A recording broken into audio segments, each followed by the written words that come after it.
Imagine a bottle of oil you can grab for exactly $2. Now realize that this cheap liquid guards metal components far more effectively than the most advanced synthetic formulas ever cooked up in a lab. And it's not even a close contest. The chemistry isn't up for debate, and the exact molecular mechanics are completely mapped out. We possess a full century of undeniable proof pulled from the most punishing mechanical crucibles on the planet. Think about World War I fighter planes running wide open above the trenches, Formula One engines screaming at 13,000 revolutions per minute for 2 straight hours without a single hiccup, high-performance bikes tearing across the Isle of Man TT, arguably the most grueling and destructive racecourse ever paved.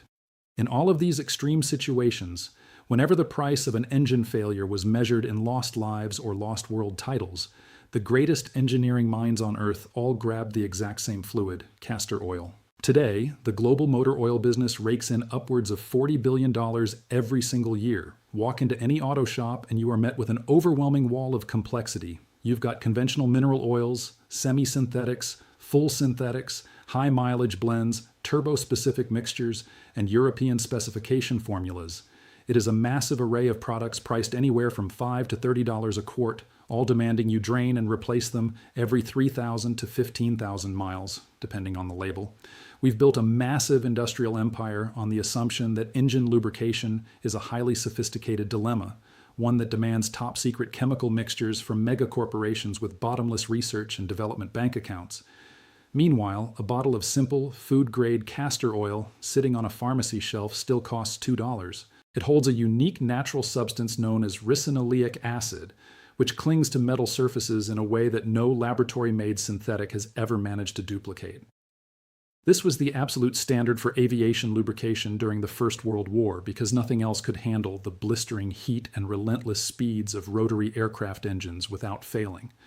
It fueled every single Formula One championship winning machine for 4 straight decades between 1950 and 1990. And it is still relied upon today in highly demanding situations where modern lubricants simply cannot do the job. This is the hidden history of castor oil. It's the natural, plant-based engine savior that helped win global conflicts, secured racing dynasties, and was quietly swept under the rug by the petroleum industry the second that synthetic fluids became more lucrative to manufacture. If uncovering this kind of buried truth matters to you, hit subscribe and ring that notification bell. We specialize in cracking open the vaults they tried to keep permanently locked. Let's rewind the clock and see where this incredible story actually starts. We are heading back to a French aviation hangar in the year 1909.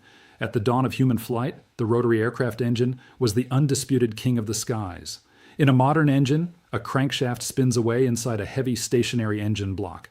But the rotary engine flipped that completely backward. The entire heavy engine block rapidly spun around a stationary crankshaft. This bizarre setup gave those early planes an incredible power-to-weight ratio, but it sparked a massive lubrication nightmare that regular petroleum-based oils simply couldn't handle.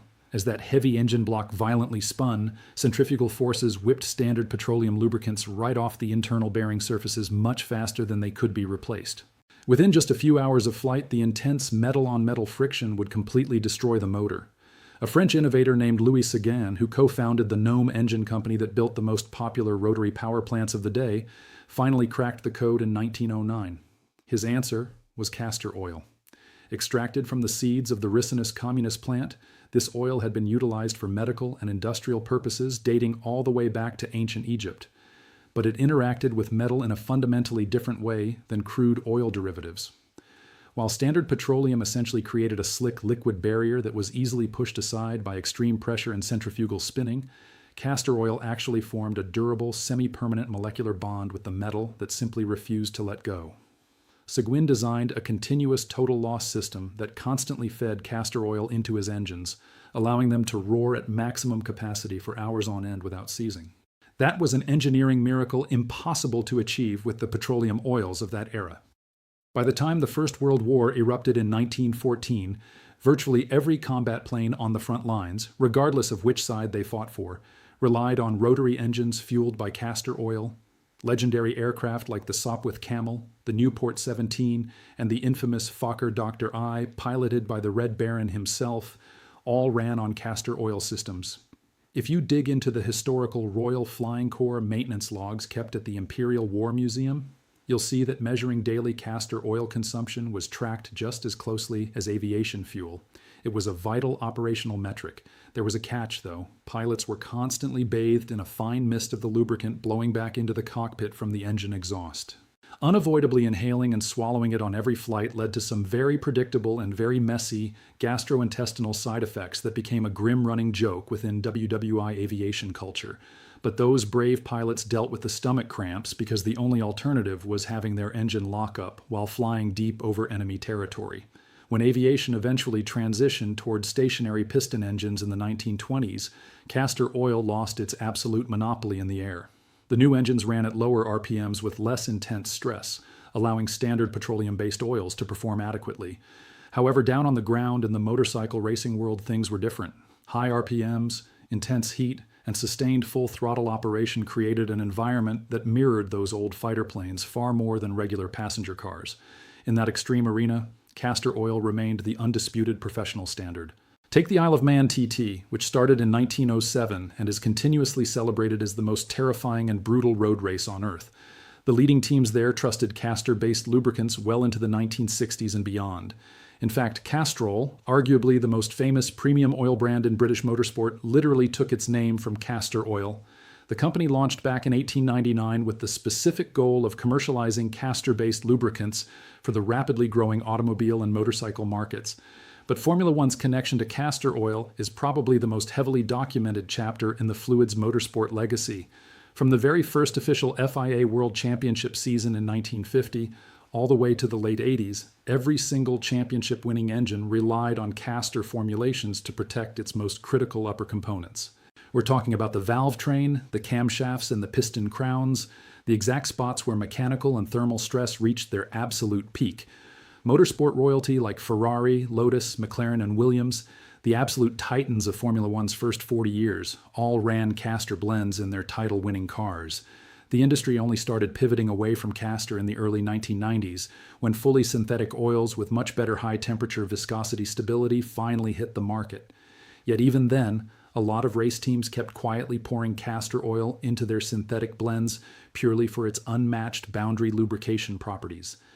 The secret never truly vanished from the one group of engineers who absolutely could not afford an engine failure. Now let me explain exactly why castor oil defends metal better than any synthetic substitute and reveal what the oil giants never tell you about the reality of lubrication. Engine protection happens in 3 distinct stages depending on your speed, the load, and the temperature. The stage that marketing teams love to talk about is hydrodynamic lubrication. This is where a thick, continuous liquid film completely separates moving metal parts. Because of the oil's thickness and the way the bearings are shaped, a pressurized wedge of oil is maintained between surfaces. No metal-on-metal contact occurs, and wear is almost non-existent. Under perfect conditions, almost any oil with the right thickness can do this. The real danger zone is boundary lubrication. This occurs when you first start your engine before oil pressure builds, during extreme heavy loads that squash the oil film thinner than the microscopic bumps on the metal, or during high heat operation when the oil thins out. In this state, the protective liquid barrier fails, and metal surfaces begin to rub against each other at microscopic high points called asperities. This is where the damage happens. This is where bearings get chewed up, cylinder walls get scratched, and the slow decay that eventually kills an engine begins. While most quality oils perform similarly in the safe, hydrodynamic stage, the difference in the boundary stage is where a standard oil fails, a great oil survives, and castor oil dominates. This legendary performance comes from ricinoleic acid, which makes up roughly 90% of castor oil. Unlike other natural fats, ricinoleic acid possesses a unique hydroxyl group attached to its carbon chain. This group is polar, meaning it has an uneven electrical charge. Since metal surfaces like iron and steel carry their own surface charges, they are naturally attracted to these polar molecules. When castor oil touches metal, these molecules don't just sit there. They form a chemical orientation bond. It creates a consistent alignment where the molecules stand straight up, perpendicular to the metal surface. Imagine millions of microscopic molecular brushes standing on end, bonded at the base to the metal with their tails sticking out into the rest of the oil. This organized layer is incredibly tough to displace. When metal parts try to touch during that dangerous boundary stage, they hit the tips of these molecular bristles instead of the bare metal. These brushes compress and absorb the energy, preventing a collision, and then spring back once the pressure is gone. Synthetic oils simply cannot do this naturally. They rely on viscosity index improvers and chemical additives like ZDDP. These chemicals work by forming a sacrificial layer on the metal under high pressure. But there's a catch. ZDDP is reactive. It only activates after the extreme pressure of metal-to-metal contact has already started. It reacts to wear rather than preventing it. Castor oil's ricinoleic acid is proactive. It's already standing guard before the parts even move. A 2017 study in Tribology International put this to the test. They compared castor oil against a high-end 5W40 full synthetic and a ZDDP-boosted synthetic. The results were startling. Castor oil created a protective boundary film 40% thicker than the synthetic and 28% thicker than the ZDDP version. When they measured the wear scar, the actual physical damage to the metal, the castor oil had 35% less metal loss than the full synthetic. In the exact conditions where your engine actually dies, the $2 plant oil beat the $15 advanced synthetic in every single category. So, why did the industry walk away? The shift away from castor oil after World War II was about money, not mechanics. Castor oil is a farm product. Its price and supply depend on land, weather, and harvests, things the oil industry doesn't own. Petroleum and synthetics, however, come from crude oil. Big Oil owns the wells, the refineries, and the trucks. They control the entire chain, making petroleum-based products far more profitable. The transition was marketed as a leap forward, focusing on polyalpha olefin, PAO synthetics. These were real benefits for daily drivers, but the marketing buried the fact that they were losing that vital boundary protection. When racing engineers noticed increased wear in the 50s and 60s after switching from castor, the industry didn't go back to the plant. Instead, they invented patentable additive packages like ZDDP to patch the hole. They replaced a natural, cheap solution with a proprietary chemical one. The irony is that today, ZDDP is being removed from modern oils because it ruins catalytic converters. The phosphorus in the additive poisons the expensive metal in your exhaust system. So for the last 30 years, the industry has been charging you more and more for oil that has less and less of the boundary protection your engine actually needs. Yet this wisdom never truly vanished from the workshops where an engine failure is simply not an option. The two-stroke racing world never turned its back on castor oil. Whether it's motocross, high-speed road racing, or the vintage bike scene, castor-based blends remain the gold standard. In a two-stroke engine, the oil is a total loss system. This makes boundary lubrication even more critical than in four-stroke engines because the oil doesn't get a second chance to build up a film. Castor oil's unique polar bonding provides a level of one-pass protection that modern synthetics consistently fail to match. Even in the sky, aviation maintenance for vintage and experimental planes still relies on castor oil for specific high-performance tasks. The FAA has officially approved maintenance procedures for several radial and rotary engines that explicitly demand castor oil or castor-heavy blends. These aren't just old-fashioned habits, they are certification requirements based on performance metrics that synthetics couldn't meet. If you look at the manuals for Rotax 503 or 582 engines, you'll see castor-based lubricants listed right there in the official documentation. The vintage motorcycle community is perhaps the best source of real-world data. Owners of classic British Iron, Nortons, Triumphs, BSAs routinely run castor blends in engines designed long before synthetics existed. They find that the boundary protection leads to measurably cooler running temperatures and significantly longer stretches between engine rebuilds. Even in the heart of the American Farm Belt, where keeping a tractor running for 50 years is a matter of economic survival, castor oil has a loyal following. There's a documented case from 2020 of a farmer in Nebraska who's been adding 10% castor oil to his diesel equipment for decades. His 1974 John Deere has clocked over 12,000 hours without ever needing a major overhaul, while his neighbor's identical tractor, running on standard oil, has been rebuilt twice. So, how can you use this knowledge? Here are 4 practical applications. First, as a motor oil additive. At your next oil change, try adding 10% castor oil by volume. For a standard 4-quart system, that's about 400 milliliters, roughly a cup and a half. Use pure food-grade castor oil from a pharmacy or technical grade from a supplier. Avoid anything with added scents or medicinal extras. It mixes perfectly with both conventional and synthetic oils, providing that vital boundary protection that modern low-ZDDP oils are missing. Second, for your two-stroke equipment. For chainsaws, leaf blowers, or vintage bikes, swap your standard oil for a Castor-based racing blend like Maxima Castor 927 or Blenzol. Follow your manufacturer's mixing ratio. You will likely see your engine's operating temperature drop by 10 to 20 degrees Celsius simply because you've reduced boundary friction. Third, use it for tool and equipment protection. For garden tools or metal parts heading into long-term storage, a light wipe of castor oil is superior to any petroleum-based rust preventative. Because it bonds to the metal, it won't evaporate or wash off with light moisture. It stays put and stays protective for months. Finally, try it on chains and cables. Bicycle or motorcycle chains run quieter and last longer with castor oil.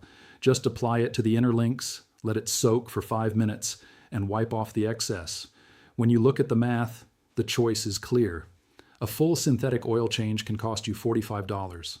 Adding $1 worth of castor oil to $20 of conventional oil gives you a mixture with superior boundary protection for half the price. Before I go, I want you to consider a century of racing and combat history. The pilots of 1917 didn't care about marketing. They cared about coming home. The F1 engineers of the 70s didn't care about proprietary patents. They cared about the podium. They all chose castor oil because when the stakes are at their highest, you trust the chemistry that works, not the chemistry that's most profitable to sell. The $40 billion oil industry wants you to believe that lubrication is a mystery only they can solve with complex codes and expensive additives. But the truth is much simpler. In the high-stress moments where your engine actually wears down, a $2 plant oil does the job better. The Red Baron knew it, Ayrton Senna knew it, and that old farmer in Nebraska knows it too. Some knowledge never truly disappears. It waits in the pharmacy, in the health food store, in the industrial supply catalog, in the same bottle that has been protecting metal surfaces since Gnome rotary engines were the cutting edge of aerospace technology. If this video has earned a spot for a bottle of castor oil next to your toolbox, subscribe and share it right now. Every time this information is shared, it puts a dent in that $40 billion narrative. And every new subscription helps us keep digging into the vaults they thought were sealed forever.